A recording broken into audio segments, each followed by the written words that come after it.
ಒಂದು ದಿವಸ ಒಂದು 8 ವರ್ಷದ ಹುಡುಗಿ ಪ್ರೀತಿದ್ದು ಮಕ್ಕಳೇ ಮನೆಯಿಂದ ಒಂದು ವಾರ ಆಗಿರ್ಬೋದು.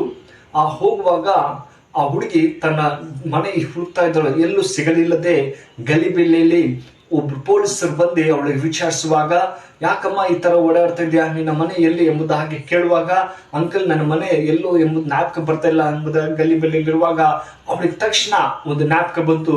ನಮ್ಮ ಮನೆ ಹತ್ರ ಒಂದು ದೊಡ್ಡ ಶಿಲ್ಬೆ ಇದೆಲ್ಲ ಎಂಬಂತ ಒಂದು ಆ ಅಂಕಲಿಗೆ ಪೊಲೀಸರಿಗೆ ಹೇಳ್ತಾರೆ, ಅಂಕಲ್ ನಮ್ಮ ಮನೆ ಹತ್ರ ಒಂದು ದೊಡ್ಡ ಶಿಲ್ಬೆ ಇದೆ, ಅಲ್ಲಿ ಬಿಟ್ರಿ ಸಾಕೆಂಬುದಾಗಿ ಸಂತೋಷದಿಂದ ಹೇಳುತ್ತಾರೆ. ಹೌದು ಪ್ರೀತಿದೆ ಮಕ್ಕಳೇ, ನಾವು ಕೂಡ ಕುರಿಗಳು ಹಾಗೆ ದಾರಿ ತಪ್ಪಿ ಹೋಗ್ತಿದ್ವಿ. ನಾವು ದೇವರ ಬಳಿಗೆ ಬರ್ತಾ ಇಲ್ಲ.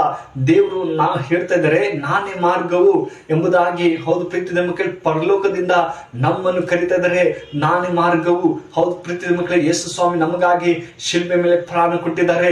ನಾವು ಶಿಲ್ಬೆ ಬೆಳೆಗೆ ಬರಬೇಕು. ಯಾವ ತರ ಹುಡುಗಿ ತನ್ನ ದಾರಿ ತಪ್ಪಿದಳೋ ಅದೇ ತರ ನಾವು ಕೂಡ ಶಿಲ್ಬೆ ಮೇಲೆ ಬರುವಾಗ ನಮ್ಮನ್ನು ಆಶೀರ್ವದಿಸ್ತಾರೆ, ನಮ್ಮನ್ನು ಕಾಪಾಡುವಂತ ಸರ್ವಶಕ್ತರಾಗಿದ್ದಾರೆ. ಶಿಲ್ಬೆ ಎಂಬುದಾಗಿ ಒಂದು ಬಲ, ಒಂದು ಶಕ್ತಿ ಇದೆ. ಈ ವಾಕ್ಯ ನಿಮ್ಮ ಜೀವಿತದಲ್ಲಿ ಆಶ್ರಯಿಸಿ ಕಾಪಾಡಿ. ಆಮೇನ್.